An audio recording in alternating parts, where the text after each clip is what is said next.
21 अक्टूबर 2024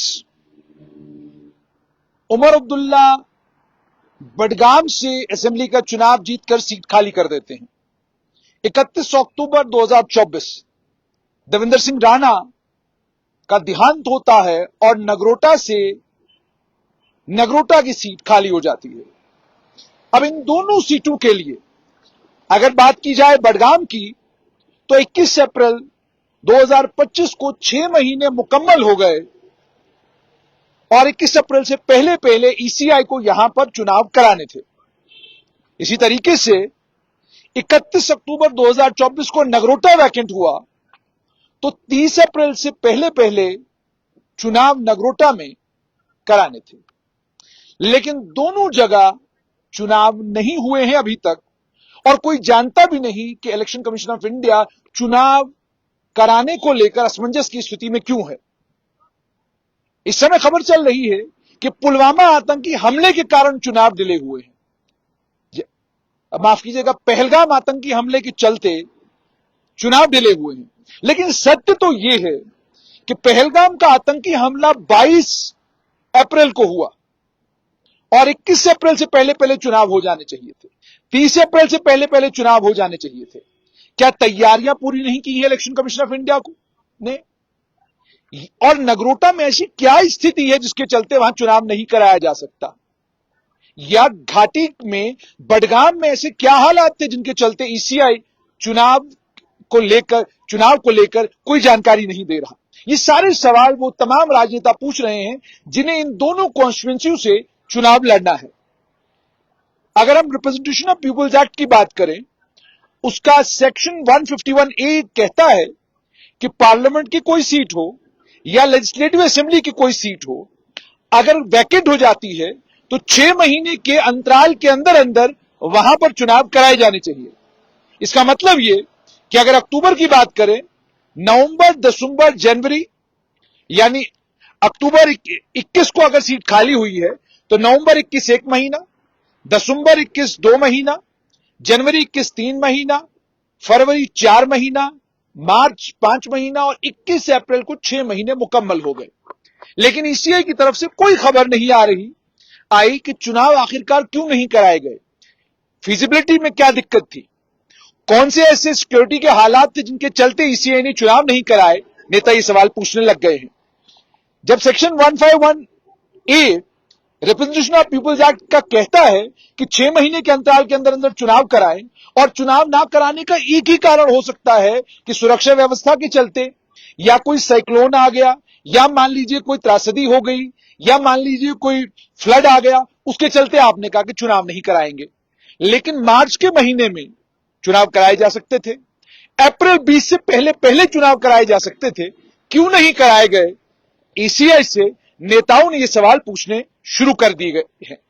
इससे पहले भी आपको याद होगा, अनंतनाग में चुनाव अनिवार्य हो गए थे, मैंडेटरी हो गए थे, लेकिन एक लंबे समय तक चुनाव नहीं कराए गए। कारण था सुरक्षा व्यवस्था, कि सुरक्षा व्यवस्था ठीक नहीं है, इसके चलते चुनाव नहीं कराए जा सकते। साल 1999-90 से लेकर 1996 तक जम्मू कश्मीर में ना तो असेंबली के चुनाव हुए, ना बीच में जो पार्लियामेंट के चुनाव हुए, लेकिन असेंबली के चुनाव नहीं हुए। तो असेंबली के चुनाव क्यों नहीं हुए? फिर वही कि सुरक्षा व्यवस्था ठीक नहीं थी, सुरक्षा व्यवस्था ठीक ना होने के चलते चुनाव नहीं कराए गए। लेकिन किसी की समझ में नहीं आ रहा कि बडगाम हो या नगरोटा हो, दोनों असेंबली कॉन्स्टिट्यूएंसीज में ठीक अप्रैल 20 2025 तक हालात बिल्कुल सामान्य थे। और अभी भी अगर बडगाम की बात की जाए तो सुरक्षा व्यवस्था वहां पर बहुत बढ़िया है, नगरोटा में सुरक्षा व्यवस्था बहुत बढ़िया है। कोई आतंकी घटना या आतंकियों की तरफ से कोई आतंकी वारदात या कोई सांप्रदायिक दंगा, कोई ऐसी चीज इन दोनों जगहों पर नहीं हुई है। तो जब शांति है दोनों जगहों पर, जब हालात बिल्कुल ठीक है दोनों जगहों पर, तो फिर इलेक्शन कमीशन ऑफ इंडिया खामोश क्यों है? ईसीआई क्यों नहीं बता रहा कि बडगाम और साथ में नगरोटा, इन दोनों जगहों पर चुनाव कराने में इतना विलंब ईसीआई क्यों कर रहा है? अब जब राजनेताओं से आप बात करिए तो वो कहते हैं जी अगर आप नेशनल कॉन्फ्रेंस से बात करेंगे, कांग्रेस से बात करेंगे, तो वो साफ तौर पर कहते हैं इसलिए नहीं कराए जा रहे क्योंकि बीजेपी की हालत खराब है, वो जानते हैं कि हम नगरोटा का चुनाव हार जाएंगे। लेकिन अगर आप बीजेपी से बात करें तो वो कहते हैं कि नगरोटा का जहां तक ताल्लुक है तो स्वर्गीय देवेंद्र सिंह राणा की सुपुत्री वहां से देवयानी राणा संभवतः चुनाव लड़ने वाली हैं, हम बहुत कंफर्टेबल मेजॉरिटी के साथ चुनाव जीत जाएंगे, इसलिए चुनाव की घोषणा तो करे। बडगाम को लेकर के भी अगर बात करेंगे तो विपक्षी दल ये कहते हैं कि हमको भी समझ नहीं आ रहा चुनाव क्यों नहीं करवा रहा इसलिए। लेकिन 22 अप्रैल 2025 के बाद हालात मुकम्मल तौर पर अब तब्दील हो चुके हैं।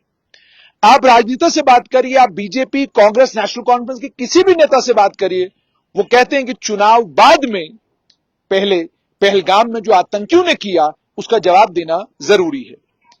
मतलब ये कि जो चुनाव 22 अप्रैल से पहले पहले हो जाने चाहिए थे, नहीं हुए हैं। अब पहलगाम आतंकी हमले के बाद संभवतः ये चुनाव कम से कम 2 महीना और टलने की संभावना है और हो सकता है उससे ज्यादा भी टल जाए। और अगर ऐसा होता है तो जम्मू कश्मीर की राजनीति क्या नया मोड़ लेगी, क्योंकि बडगाम की राजनीति भी बड़ी इंटरेस्टिंग हो चुकी है। नेशनल कॉन्फ्रेंस ने तय किया कि नासिर असलम वानी वहां से चुनाव लड़ेंगे, लेकिन क्या अगर सईद रूहुल्लाह को नासिर असलम वानी कबूल होंगे बडगाम में?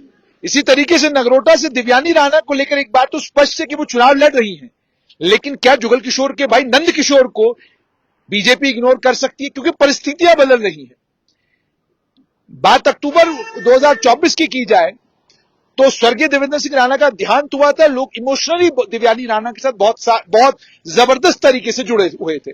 लेकिन जैसे जैसे समय का कांटा आगे बढ़ता जा रहा है, वैसे वैसे वो जो एक सिंपैथी फैक्टर था, वो सिंपैथी फैक्टर आहिस्ता आहिस्ता आहिस्ता आहिस्ता खत्म होना शुरू हो जाएगा। क्योंकि जाहिर सी बात है, जैसे जैसे आप समय आगे बीतता जाएगा वैसे वैसे इंडिविजुअल के तौर पर देवयानी राणा कॉन्स्टिट्यूंसी में कैसा कर रही हैं, लोगों के साथ उनका संपर्क कैसा है, संवाद कैसा है, वो सारी चीजें भी मैटर करेंगी। इसमें कोई शक नहीं कि बीजेपी के पास अच्छी खासी फौज है चुनाव लड़ने के लिए, ताकतवर दमदार पार्टी है बीजेपी। लेकिन आप नेशनल कॉन्फ्रेंस को नगरोटा में इग्नोर करें, ऐसा मुमकिन नहीं है। और विवादित Jammu Kashmir national panthers party, क्योंकि विवाद यह है कि किसकी पार्टी है। हर्षदेव सिंह चुनाव लड़ने के लिए रामनगर से पहले हारे, फिर चिनैनी से चुनाव हार गए और अब वो नगरोटा आ गए हैं, नगरोटा से चुनाव लड़ने के लिए। तो हर्षदेव सिंह भी एक प्रत्याशी हैं। इसके अलावा कांग्रेस भी दावेदारी वहां पर नगरोटा में अपनी ठोक रही है।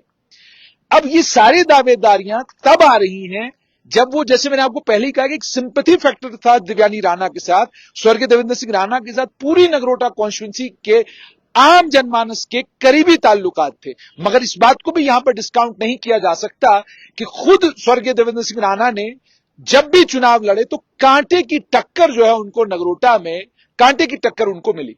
पिछले जो चुनाव हुए उस चुनाव में तो जाहिर सी बात है बीजेपी की वेव थी, देवेंद्र सिंह राणा का नाम था और यह भी था कि वो मुख्यमंत्री के पद के भारतीय जनता पार्टी से दावेदार हो सकते हैं। नहीं बने मुख्यमंत्री तो उप मुख्यमंत्री बनेंगे, अगर ये भी नहीं हुआ तो नेता प्रतिपक्ष बन जाएंगे। तो ये सारी चीजें उनके साथ जुड़ी हुई थी और उनका एक अपना ऑरा था, अपना एक कैरिश्मा था, अपनी एक पहचान थी, अपनी एक छवि थी, जिसके चलते लोग उनके साथ जुड़े हुए थे।